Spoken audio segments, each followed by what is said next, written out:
ఒక కొత్త చర్చ్ బిల్డింగ్ని కట్టించినప్పుడు పాస్టర్ అండ్ పెద్దలు మెయిన్ డోర్ పక్కన ఇంగ్లీష్లో ఒక బైబిల్ వర్స్ని రాయించి పెట్టారు.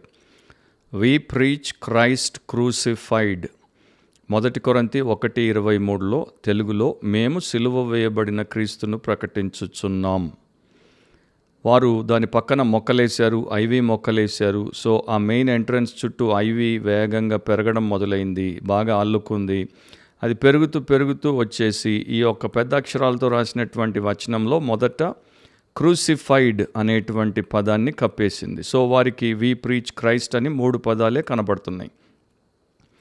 సిలువ వేయబడిన అనేది కప్పబడింది కనుక మేము క్రీస్తును ప్రకటించుచున్నాం అన్నదే చూస్తున్నారు వచ్చిపోయేవారు. మరికొంతకాలానికి ఐవి ఇంకా పెరిగి క్రైస్ట్ అనే పదాన్ని కప్పేసింది, క్రీస్తును కూడా కప్పేసింది. సో అప్పుడు మేము ప్రకటించుచున్నాం అన్నది మాత్రమే కనబడుతుంది. ఇంకా కొంత సమయానికి ఎవరు పట్టించుకోలేదు, చూడలేదు కనుక ఆ యొక్క వి ప్రీచ్ మేము ప్రకటించుచున్నాం అన్నది కూడా కప్పబడింది. బయట జరుగుతున్నటువంటి ఈ యొక్క విషయము ఆ సంఘము లోపల ఉన్నటువంటి ఆత్మీయ స్థితిని చాలా స్పష్టంగా కొట్టొచ్చినట్టు చూపిస్తోంది అని చెప్పాల్సినటువంటి అవసరం లేదు. అక్కడికి వచ్చేటువంటి వారికి కొంతకాలానికి ఏమి అర్థమైంది అంటే ఈ సంఘము మరి ఇది ఇప్పుడు ఇట్ ఈస్ నాట్ ప్రీచింగ్, ప్రకటించుటలేదు, నాట్ ప్రీచింగ్ క్రైస్ట్, క్రీస్తును ప్రకటించుటలేదు, నాట్ ప్రీచింగ్ క్రైస్ట్ క్రూసిఫైడ్, సిలువ వేయబడిన క్రీస్తును ప్రకటించుటలేదు అనేది అర్థమైపోయింది. ఎప్పుడైనా ఒక సంఘము, క్రైస్తవ సంఘము సిలువ వేయబడిన యేసుక్రీస్తును ప్రకటించకపోతే, వాక్యానుసారంగా యథార్థంగా ప్రకటించకపోతే, మొక్కుబడి కోసమో ఆచారం కోసమో ఊరికే చెప్పడాని కోసమో ప్రకటించుట గురించి కాదు ఇక్కడ నేను చెప్పేది. యథార్థంగా దేవుని యొక్క ఆదేశం ప్రకారం నమ్మకంగా నీతితో నిష్ఠతో ప్రకటించకపోతే అది న్యూ టెస్టమెంట్ చర్చ్గా ఉండదు. నూతన నిబంధన క్రైస్తవ సంఘముగా దాని ఉనికిని కోల్పోతుంది. అండ్ ఈ రోజున ప్రపంచవ్యాప్తంగా అలాంటి పరిస్థితుల్లోనే మనకి చాలా సంఘాలు లేక సంఘాలని పిలువబడుతూ చలామణి అవుతున్నటువంటివి కనబడుతున్నాయి. జి క్యాంబెల్ మార్గన్ అనేటువంటి భక్తుడు ఎప్పుడో అన్నాడు, సిలువలో పాపము శపింపబడి రద్దు చేయబడింది, సిలువలో కృప విజయము సాధించి దానిని మనకు అందుబాటులోనికి తెచ్చింది. సో ఏ సిలువ ద్వారా దేవుడు మానవుడికి పతనావస్థలో ఉండి పాపము చేత పీడింపబడి పాతాళానికి లేక నరకానికి తీసుకుపోబడుతున్నటువంటి వానికి యేసుక్రీస్తు ప్రభు యొక్క విమోచన ద్వారా విజయాన్ని ఇచ్చాడు, దాని గురించి ప్రకటించక మరి ప్రతి దాని గురించి ప్రకటిస్తే అప్పుడు ఆ సంఘం అనేది సంఘము కాదు, అక్కడ ఉన్నది దేవుడు కాదు, అక్కడ జరిగేది ఆత్మదేవుని యొక్క పవిత్రమైన పరిచర్య కాదు. బిబ్లికలీ స్పీకింగ్, వాక్యానుసారంగా మాట్లాడితే అనే క్రిస్టియన్ పాడ్కాస్ట్కి మన ప్రభు రక్షకుడు అయిన యేసుక్రీస్తు శ్రేష్టమైన నామమున మీలో ప్రతి ఒక్కరికి శుభాలు అండ్ స్వాగతం. ఈ వారము ప్రపంచవ్యాప్తంగా కోట్లాది మంది గుడ్ ఫ్రైడేని, ఆ తర్వాత రిజరక్షన్ లేకపోతే అందరికీ వాడుకలో ఉన్నటువంటి పదం ఈస్టర్ని జరుపుకోవడానికి చాలామంది సిద్ధపడుతున్నారు. అయితే వారిలో అత్యధికులకి యేసుక్రీస్తు సిలువలో ఎందుకు మరణించాడు, మరణించటం ద్వారా ఏమి సాధించాడు, సమాధిలో ఉండి 3వ దినమున పునరుత్థానుడైనప్పుడు ఏ ప్రకారము ఆయన విజయముతో వచ్చి మనందరినీ ఉద్ధరించాడు అనేది తెలియకుండానే వారి జీవితంలో వారు ఒక అవగాహన లేకుండా, ఆరాధన భావము లేకుండా దాన్ని ఒక వేడుకగా, ఒక పండుగగా మరి వారికి ఉన్నటువంటి ఆచారం అలవాటు ప్రకారం జరుపుకోవడంలో వారికి చాలా భారీ నష్టం కలుగుతుంది. వాక్యంలో చెప్పబడినటువంటి సత్యాన్ని మనము తెలుసుకుని దానికి మనల్ని మనము అప్పగించుకొని గుడ్ ఫ్రైడేని అండ్ రిజరక్షన్ సర్వీస్ని దేవుడిని గణపరిచి ఇతరులకు సాక్ష్యం ఇచ్చుటకు మనము జరుపుకున్నప్పుడు, ఆరాధనపూర్వకంగా కృతజ్ఞతతో జరుపుకున్నప్పుడు అది ఆశీర్వాదకరంగా ఉంటుంది, అర్థవంతంగా ఉంటుంది. సో ఈరోజు మన ఎపిసోడ్లో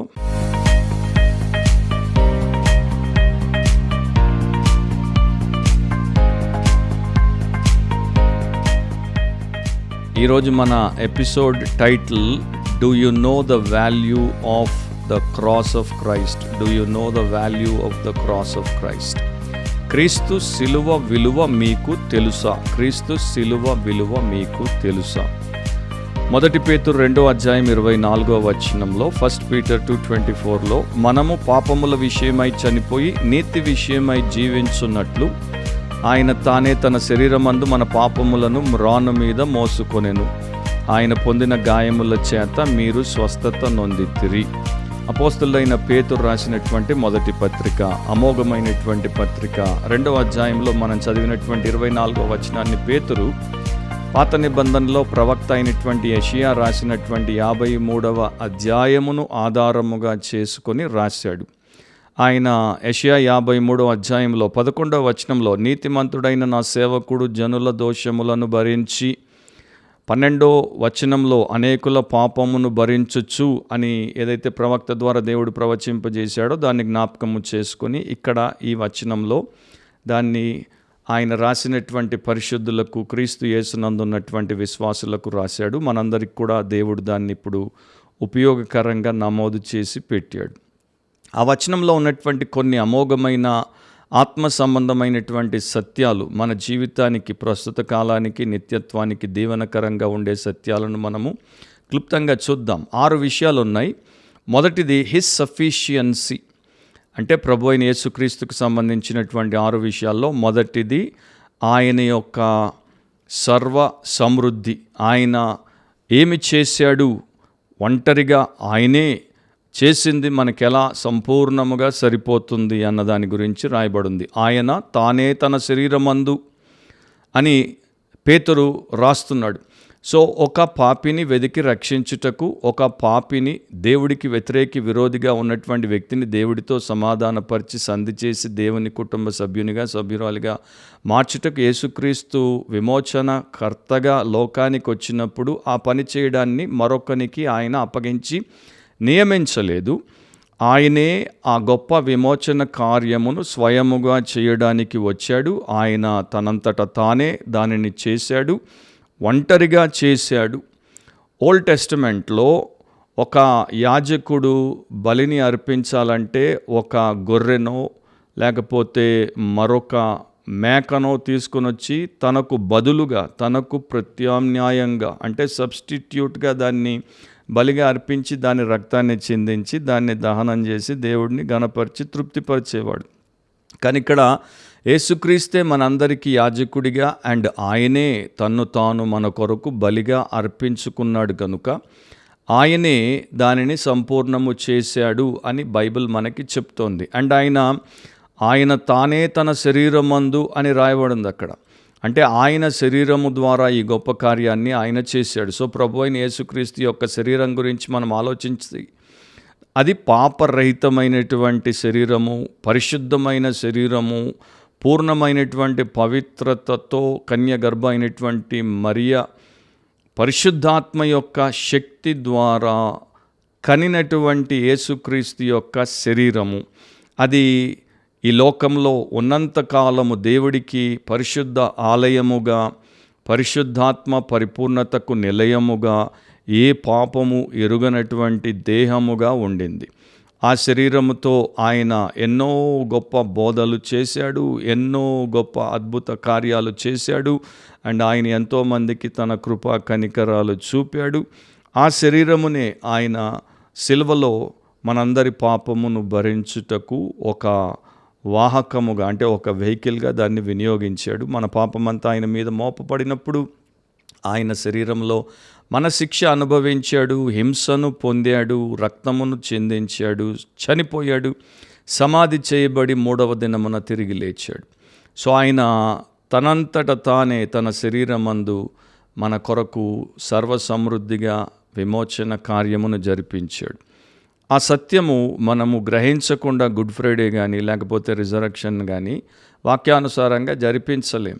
ఒకసారి ఒక చిన్న పాప పాస్టర్ దగ్గరికి వచ్చి ఆమె ఎప్పటి నుండో దాచుకున్నటువంటి కొంత సొమ్మును ఆ యొక్క విదేశీ సేవ కోసం, అంటే విదేశంలో మిషనరీలు చేసేటువంటి పరిచర్య కోసం ఇవ్వమని చెప్పినప్పుడు పాస్టర్ దాన్ని చాలా సంతోషంతో తీసుకొని ఆశ్చర్యంతో ఆ పాప వంక చూస్తూ అడిగాడు. ఏమడిగాడు? ఇదంతా నీది ఇస్తున్నావా? అంటే ఇదంతా నీదేనా, నీవే ఇస్తున్నావా అన్నప్పుడు ఆ పాప తన హృదయం వైపు చేతితో చూపిస్తూ ఈ మాటలు చెప్పింది. అవును, ఇదంతా నా నుండే వచ్చింది, అంటే ఇదంతా నాది, నేనే ఇస్తున్నాను, హృదయపూర్వకంగా ఇస్తున్నానని చెప్పి ఎంతో సంతోషించింది. సో యేసు మనందరి పాపముల కొరకు తనంతట తానే తన దేహమందు లేక శరీరమందు ఆయన విమోచన కార్యమును చేశాడు. ఆయన మరి దీన్ని నిజంగా చేశాడు, యథార్థంగా చేశాడు, ఒంటరిగా చేశాడు. ఆయన దానిలో మరొకడిని భాగస్వామిగా చేసుకోలేదు, మరొకడిని బదులుగా పెట్టుకొని చేయించలేదు. క్రీస్తే మన రక్షణ మార్గాన్ని తెరిచాడు, క్రీస్తే మన రక్షణ కార్యాన్ని పరిపూర్ణం చేశాడు. కనుక మనకు యేసుక్రీస్తు ప్రభు తప్ప మరొకరి అవసరము లేదు. ఆయన రక్షణను సంపూర్ణంగా సమగ్రంగా మనకు జరిపించి అనుగ్రహించాడు. రెండవది హిస్ సబ్స్టిట్యూషన్, ఆయన ప్రత్యామ్నాయం, లేకపోతే ఆయన మనకు బదులుగా. సో వచనం ఏం చెప్తుంది? మన పాపములను మోసుకొనెను. సో క్రీస్తు మన స్థానాన్ని తీసుకున్నాడు, క్రీస్తు మన స్థానములో శిక్షను పొందాడు. ఆయన మన పాపములను మోసుకొనెను. ఆయనకి పాపం అనేది లేదు కనుక మోసుకోవాల్సినటువంటి అవసరమే లేదు. కాకపోతే మన పాపములను ఆయన మోసుకున్నాడు. సో క్రీస్తు మన స్థానంలో మన పాపమును భరించి మరణించాడు. క్రీస్తు పాపము లేనివాడు గనుక మన పాపములన్నింటినీ దేవుడు ఆయన మీద మోపినప్పుడు ఆయన ఆ పాపములన్నింటినీ భరించేటువంటి సామర్థ్యం కలిగినటువంటి ఏకైక పరిశుద్ధుడిగా వాటిని భరించి సిలువ మీద వాటిని మోసి వాటి కొరకు ప్రాయశ్చిత్తం చేశాడు. మనల్ని మన పాపముల నుండి వేరు చేశాడు. అంటే మన పాపములన్నింటినీ ఆయన తీసేసుకున్నాడు, మనల్ని పాపము నుండి వేరు చేశాడు. అండ్ ఆయన మనకు విముక్తిని అనుగ్రహించాడు. భక్తుడు A.T. పియర్సన్ తన గ్రంథంలో ఇట్లా రాశాడు, దాన్ని కోట్ చేస్తున్నాను. ఆదికాండము నుండి ప్రకటన గ్రంథం వరకు మనము లేఖనమును జాగ్రత్తగా పరిశీలిస్తే పాపమును భరించుట అంటే బేరింగ్ సిన్ అన్నది 4 పదాలు 4 అర్థాలను ఇస్తున్నట్టు మనకి కనబడుతోంది. సో వాక్యంలో ఆ ప్రకారము అది మనకి రాయబడి నేర్పించబడుతోంది. మొదటిది ప్రాతినిధ్యము, రిప్రజెంటేషన్. రెండవది ఐడెంటిఫికేషన్, ఐక్యపరచబడుట. మూడవది సబ్స్టిట్యూషన్, మనకు బదులుగా. నాలుగవది సాటిస్ఫాక్షన్, సంపూర్ణ సంతృప్తిని కలిగించుట. సో ఈ 4 భావనలు దేవుడి వాక్యంలో మనకి చూపించబడుతున్నాయి పాపములను భరించుట అనేటువంటి విషయానికి సంబంధించి. మొదటి ప్రాతినిధ్యం, రిప్రజెంటేషన్, ఒక వ్యక్తి దేవుని ఎదుట ప్రతినిధిగా నిలవటం. రెండవది ఐక్యపరచబడుట, లేకపోతే మనతో పోల్చబడి చూపించబడుట. తాను ప్రాతినిధ్యం వహించే వారితో సమానంగా చేయబట్టం అన్నమాట. మూడవది ఏంటి? మనకు బదులుగా సబ్స్టిట్యూషన్, ఇతరుల స్థానములో తానుండి కార్యమును చేయుట. నాలుగవది సంతృప్తి పరుచుట, సాటిస్ఫాక్షన్, ఇతరుల పక్షాన సంతృప్తికరమైనటువంటి కార్యమును జరిపించి దేవుని యొక్క న్యాయమును తృప్తిపరచుట. సో ఈ పదాలు 4 మనం సరిగ్గా అర్థం చేసుకుంటే యేసుక్రీస్తు ప్రభు మన కొరకు సబ్స్టిట్యూషనరీ అటోన్మెంట్, అంటే మనకు బదులుగా ఎట్లా మనల్ని ప్రాయశ్చిత్తం ద్వారా విమోచించాడో మనము గ్రహిస్తాం. మూడవది హిస్ సాక్రిఫైస్, ఆయన త్యాగం, మ్రాను మీద మోసుకొనెను.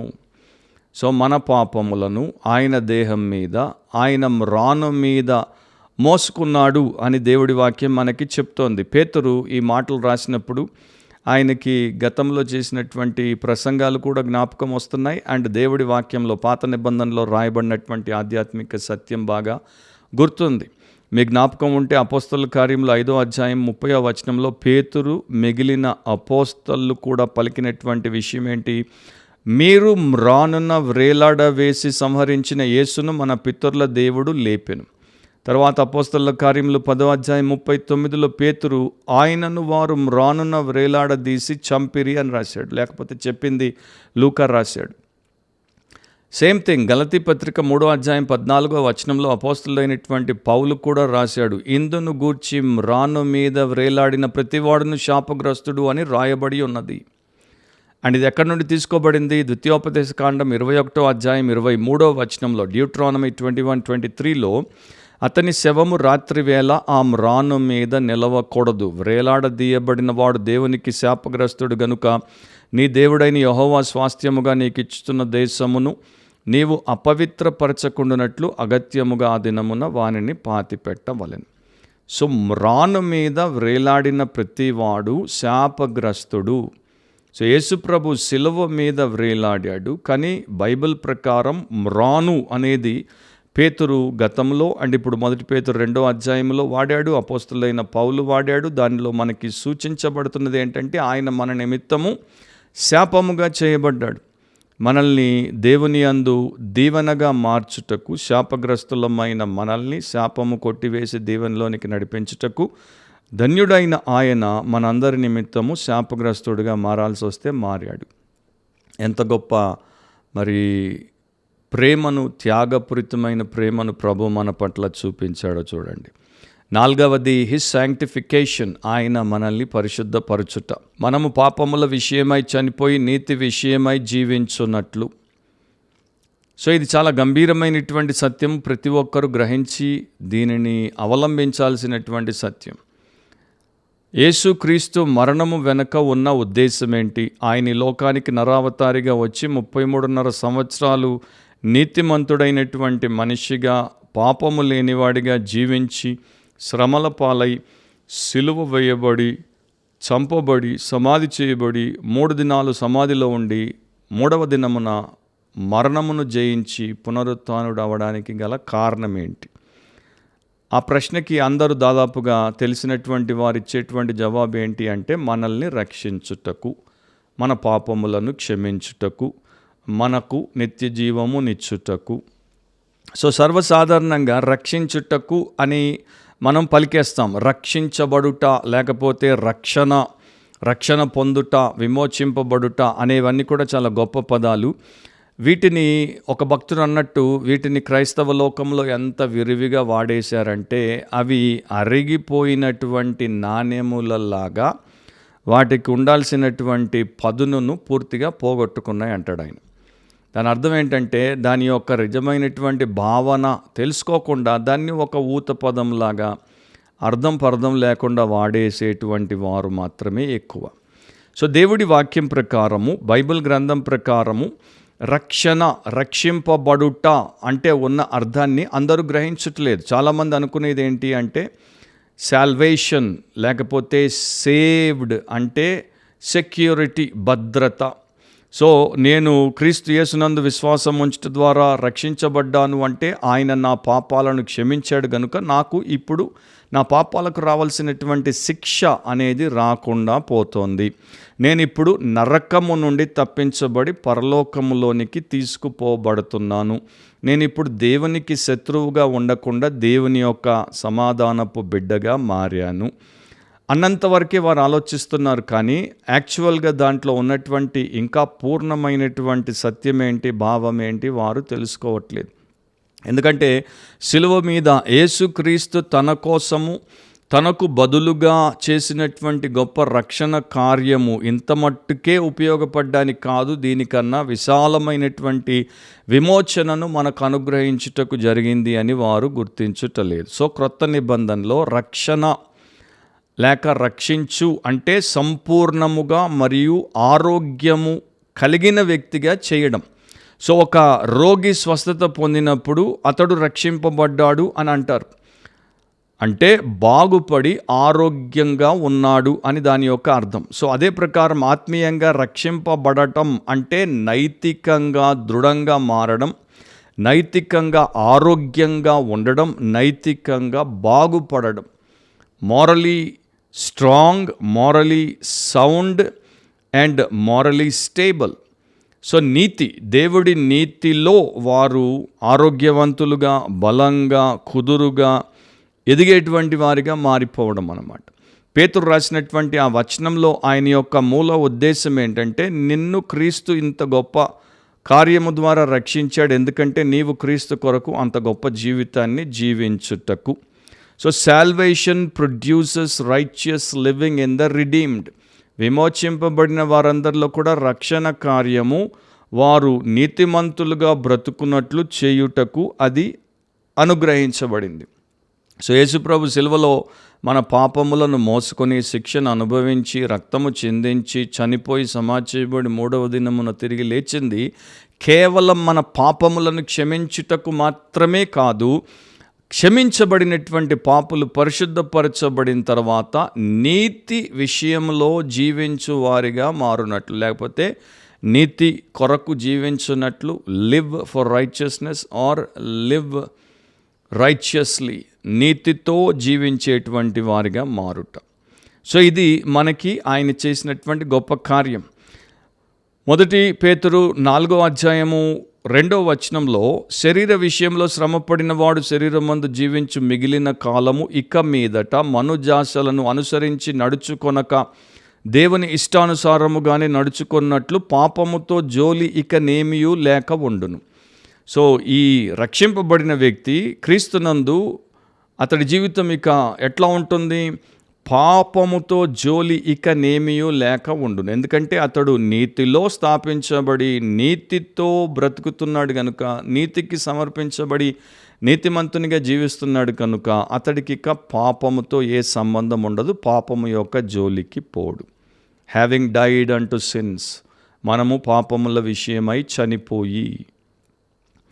సో ప్రతి క్రైస్తవుడు క్రీస్తులాగా పాపం విషయంలో చనిపోయి నీతి విషయంలో సజీవుడిగా దేవుడి ఎదుట బ్రతకాలి. అది దేవుడి చిత్తం.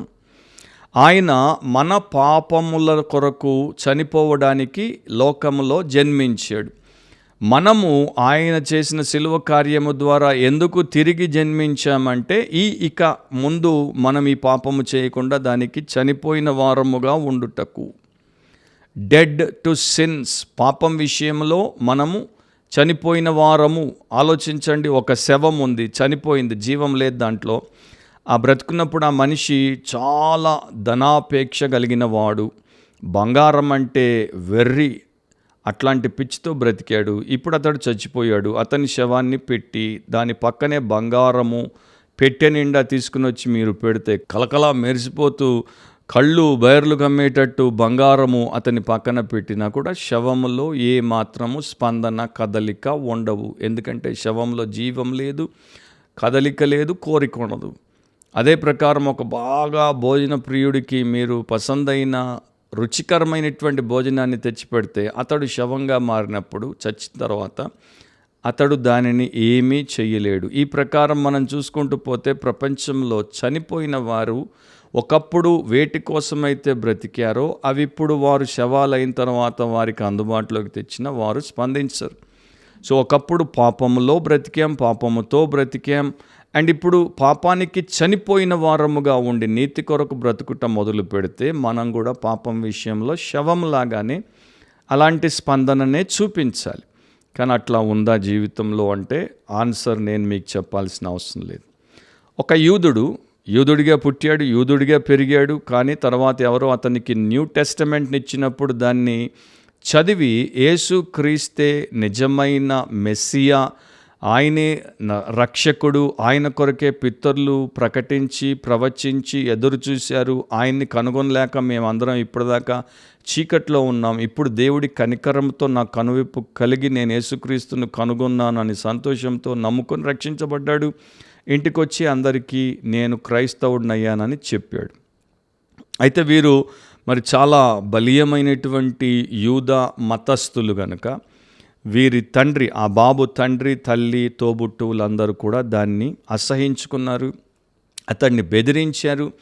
అతడేమో నేను యేసు ప్రభువును తప్పకుండా అనుసరిస్తాను, ఆయన శిష్యుడను, నాకు ఇంకేది వద్దని యూద మతాన్ని విసర్జించాడు. సున్నగోగుకి రావడం మానేశాడు, తోరా చదవడం వదిలేశాడు, వారి ఆచారాలు మానేశాడు. సో ఇక కుటుంబంలో అతన్ని వారు ఏం చేశారంటే వెలివేసేశారు. అతన్ని చట్టపరంగా ఇతడు నా కుమారుడు కాడు అని తల్లిదండ్రులు ప్రకటించి అట్లాంటి చట్టమును అంటే లీగల్గా వారు పత్రాలు రాసుకొని చివరికి ఎంత దూరం పోయారంటే అతన్ని ఇంటిలో నుండి వెళ్ళగొట్టిన తర్వాత అతడివి అన్నీ కూడా తీసి ఒక సమాధి పెట్ట చేయించి దాంట్లో పెట్టి దాన్ని మూసేసి మాకు అతడు చచ్చిపోయాడు, మేము అతన్ని తీసుకెళ్ళి పాతి పెడుతున్నామని కొంతమందిని పిలిచి, ఒకడు చచ్చిపోతే ఎట్లా సమాధి చేస్తారో అట్లాగే సమాధి చేసేసారు. ఇక అతనికి కుటుంబానికి ఏ సంబంధం లేదు. సో ఈ రకంగా అతడు సాక్ష్యం ఇచ్చేవాడు, నేను ఒక యూదుడిగా చనిపోయాను, జుడాయిజంకి, యూదా మతానికి చనిపోయాను, నా జ్యూవిష్ ఫ్యామిలీకి అంటే నా యొక్క యూదా కుటుంబానికి నేను చనిపోయాను, పేరెంట్స్కి, సిబ్లింగ్స్కి, నా తల్లిదండ్రులకి, నా తోబుట్టులకి నేను చనిపోయాను, నేను ఇప్పుడు ధర్మశాస్త్రానికి చనిపోయాను, నేను పాత నిబంధన ప్రకారం పాటించాల్సినటువంటి శుద్ధీకరణ ఆచారాలకు చనిపోయాను, ఫిలాక్టరీస్ అంటే ఇక్కడ నుదుట అండ్ ఇక్కడ జబ్బాలకు అండ్ అంగీలకు వారు రక్షరేకులు కట్టుకొని తిరిగేవారు యూదులు, అట్లాంటి వాటికి నేను ఇప్పుడు చనిపోయాను, ఇక నేను ఆ యొక్క పండుగలకు చనిపోయాను, నేను ఇప్పుడు ఒక క్రైస్తవుడినయ్యాను, నాకు యేసుక్రీస్తు సిలువయందు తప్ప మరి దేని యందును అతిశయము లేదు, సో నేను I'm dead to Judaism but I'm alive to Christianity, నేను యూదా మతానికి చనిపోయాను, నేను క్రైస్తవ్యానికి మాత్రమే సజీవుడిగా ఉన్నానని క్రీస్తుకు సమర్పించుకొని సేవకుడై ఆయన జీవితం అట్లా ఆయన జీవించి దేవుణ్ణి మహిమపరిచాడు. సో పాపముల విషయమై చనిపోయి నీతి విషయమై జీవించుట, లేక పేతురు రాసినట్టు మనము పాపముల విషయమై చనిపోయి నీతి విషయమై జీవించున్నట్లు యేసుప్రభు సిలువలో ఈ గొప్ప కార్యాన్ని చేశాడు. దాన్ని మనం ఎప్పుడైతే గ్రహిస్తామో అప్పుడు మనము ఆయన గణపరుస్తాం, మనం కూడా యథార్థమైనటువంటి దీవెనలో నడుచుకున్న వారం అవుతాం. కానీ మన సమస్య ఏంటి? మనము పాపానికి చనిపోవడానికి ఇష్టపడము, అట్ ద సేమ్ టైం మనము నీతికి అప్పగించుకొని జీవించడానికి ఇష్టపడము. ఇది మనకున్నటువంటి ఒక విచిత్రమైనటువంటి సమస్య. మనం తెలిసి చేసినా తెలియక చేసినా మనలో అత్యధికులు ఈ ప్రకారమే ఉంటారు. అండ్ ఈ గుడ్ ఫ్రైడే తర్వాత ఈ రిజరక్షన్ సర్వీసుల్లో పాల్గొనబోయేటువంటి అత్యధికుల్లో రిలీజియస్ వర్డ్స్, రిలీజియస్ వర్క్స్ రెండూ ఉంటాయి. అంటే మతపరమైనటువంటి పలుకులు, మతపరమైనటువంటి పనులు లేక అభ్యాసాలు రెండూ ఉంటాయి. కానీ క్రీస్తు యేసు ఏ విమోచన కార్యమును జరిపించాడో ఆ జీవన విధానము ఉండదు. ఆయన పరిశుద్ధ కుమారుడు, మన పరిశుద్ధ రక్షకుడిగా మన కొరకు చేసిన పరిశుద్ధ విమోచన పూర్ణ ఫలమును అనుభవించకుండా మనం ఉంటాం. సో మనము గుడ్ ఫ్రైడేని హెవీనెస్ ఆఫ్ ద హార్ట్తో జరపచ్చు, అంటే వేదనతో దుఃఖముతో నిండిన హృదయంతో గుడ్ ఫ్రైడేని జరపచ్చు. అండ్ ఆదివారం ఉదయం యేసు లేచాడు గనుక లేచినాడురా అని పాడుతూ హ్యాపీనెస్ ఆఫ్ హార్ట్తో రిజరక్షన్ని జరుపుకోవచ్చు. సో శుక్రవారమేమో దుఃఖభరితమైనటువంటి హృదయాలతో శుభ శుక్రవారాన్ని జరిపి, పునరుత్థానం ఆదివారము మరి సంతోషభరితమైనటువంటి హృదయాలతో సంబరాన్ని జరుపుకోవడమే మనకి అలవాటైపోయింది, ఆచారంగా ఉంది. కానీ మనం పాపముల విషయమై చనిపోయి నీతి విషయమై జీవించున్నట్లు యేసు ఈ కార్యమును చేశాడు అని గ్రహించకపోతే దేవుని చిత్తమును, దేవుని ఉద్దేశమును నెరవేర్చిన వారమే కాము. ఆండ్రూ విట్మెన్ ఇట్లా రాశాడు, there is no forgiveness of sin without freedom from sin. పాపము నుండి విమోచింపబడకుండా పాపము యొక్క క్షమాపణ అనేది లేదు. సో యేసు నన్ను దయతలిచి పాపమును క్షమించాడంటే నన్ను పాపము నుండి విమోచించాడు. సో నేను ఇప్పుడు పాపానికి జీవించాల్సిన అవసరం లేదు, నన్ను పాపాన్ని నుండి దూరం చేశాడు కనుక నేను పాపానికి చనిపోవాలి, నీతి కొరకు బ్రతకాలి. 2 కొరింథీ 5:21 ఎందుకనగా మనం ఆయన యందు దేవుని నీతి అగునట్లు, సో ఆయన యందు అంటే యేసుక్రీస్తునందు దేవుని నీతి అగునట్లు పాపం ఎరుగని ఆయనను మన కోసము పాపముగా చేసిన. సో పాపులను నీతిమంతులుగా చేయుటకు నీతిమంతుడిని పాపభరితుడిగా యేసును దేవుడు చేశాడు. సో ఆయనైతే అది అయ్యి కార్యమును సమాప్తి చేశాడు. ఇప్పుడు మనము కూడా అయ్యి దాన్ని సంపూర్ణం చేయాలి కదా. అందుకని ఇంకొక ప్రముఖ సేవకుడు అనేవాడు, he bore our sins so that we can bear his righteousness. ఆయన మన పాపములను ఎందుకు భరించాడంటే మనం ఆయన నీతిని భరించున్నట్లు. మరి అది మనలో జరిగిందా? ఇక చివరిది హిస్ స్ట్రైప్స్, ఆయన పొందిన గాయములు. సో పేతురు రాశాడు, ఆయన పొందిన గాయముల చేత మీరు స్వస్థత నొందితిరి. దీని గురించి 2 అభిప్రాయాలు ఉన్నాయి. క్లుప్తంగా దాని గురించి అపోస్తలులైనటువంటి పేతురు 1 పేతురు 2లో రాసినప్పుడు యెషయా 53లో ఉన్నటువంటి ప్రవక్త యొక్క ప్రవచనాన్ని ఎత్తి రాశాడు. దీన్ని మత్తయి సువార్త 8వ అధ్యాయంలో మత్తయి సువార్తికుడు కూడా పేర్కొన్నాడు. సో ఈ 3 చోట్ల అది రాయబడినప్పుడు దాని యొక్క మూల ఉద్దేశము లేక అర్థము యేసుక్రీస్తు చేసినటువంటి అటోన్మెంట్లో, అంటే ఆయన చేసినటువంటి శిలువ ప్రాయశ్చిత్త కార్యములో మనిషికి ఎల్లప్పుడూ పరిపూర్ణమైనటువంటి స్వస్థత, ఫిజికల్ హీలింగ్, భౌతిక స్వస్థతను ఇచ్చుట అనేది ఉందని కొందరు, లేదని అత్యధికులు. ఇప్పుడు పేతురు రాసినటువంటి పదములను మనం తీసుకుంటే ఆయన అక్కడ పాపముల విషయం మాట్లాడుతున్నాడు, క్షమాపణ విషయం మాట్లాడుతున్నాడు, రక్షణ విషయం మాట్లాడుతున్నాడు. కనుక అక్కడ భౌతికపరమైనటువంటి స్వస్థత అనేది పేతురు యొక్క ఉద్దేశంలో లేదు. సో ఇది స్పిరిచువల్ హీలింగ్ గురించి మాట్లాడబడింది అనేది ఈజీగా మనము గ్రహించి దేవునికి కృతజ్ఞతలు చెల్లించాల్సిన వారమై ఉన్నాం. దేవుడు సార్వభౌముడు, దేవుడు సర్వజ్ఞాని, దేవుడు సర్వశక్తుడు, దేవుడు సంపూర్ణుడు. ఎప్పుడు ఎవరిని ఎలా స్వస్థపరచాలనుకుంటే అట్లా స్వస్థపరుస్తాడు. కానీ ప్రతి పరిశుద్ధుడు, పరిశుద్ధురాలు క్రీస్తులో ప్రతినిత్యము ప్రతి రోగానికి స్వస్థత పొంది అసలు వ్యాధి అనేది లేకుండా వారు ఎల్లప్పుడూ పరిపూర్ణ ఆరోగ్యంతో ఉంటారని కానీ బైబిల్ చెప్పట్లేదు. సో ఆ రోజుల్లో ఈ యొక్క బానిసలను యజమానులు బాదినప్పుడు వారికి గాయాలయ్యేవి. అండ్ యేసుక్రీస్తు మన కొరకు సిలువలో గాయపరచబడింది మనల్ని పరిపూర్ణమైనటువంటి ఆధ్యాత్మికతలోనికి అండ్ వ్యక్తిత్వములో పరిపూర్ణతలోనికి తీసుకురావడానికి. ఆ ప్రకారం పాప క్షమాపణ పొంది ఆత్మరక్షణ పొంది దేవుని యందు క్రీస్తులాగా ఈ రోజు నుండి మనము, అంటే రక్షింపబడిన దినము నుండి ఆయన రాకడ సమయంలో మహిమలో ప్రవేశించేంత వరకు మనం పరిపూర్ణతలోనికి రావడానికి.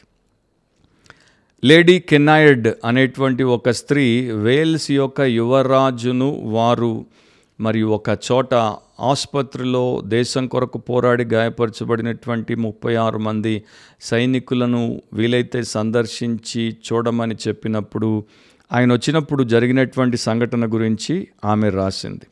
సో 36 మంది మొదటి ప్రపంచ యుద్ధంలో విపరీతంగా గాయపరచబడ్డారు. వారు లండన్లో ఒక హాస్పిటల్లో వైద్యం పొందుతున్నారు, చికిత్స పొందుతున్నారు. సో వారిని చూడడానికి వేల్స్ యువరాజు వచ్చాడు.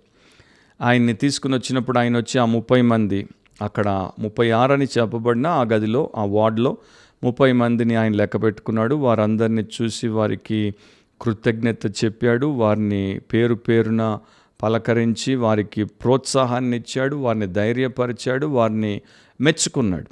అయితే ఆయన చెప్పాడు, 36 మంది గాయపరచబడిన వారని మీరు నాకు చెప్పారు, కానీ ఇక్కడ నాకు 30 మందే ఉన్నారు లెక్కలో, మిగతా 6 ఎక్కడ అంటే వారు ఇంకా తీవ్రంగా గాయపరచబడ్డారు, వారికి ఇంకా ఐసీయూ లాంటి వేరే వార్డు అవసరం, అందరితో వారు ఉండలేరు కనుక వారిని అక్కడ పెట్టాము. మీరు వీరిని మెయిన్గా చూశారు, చాలు యువరాజా, ఇంత సమయం ఇచ్చారు, మేము మీకు కృతజ్ఞులం, వారిని మీరు చూడాల్సిన అవసరం లేదని అక్కడున్న పెద్దలు చెప్పారు.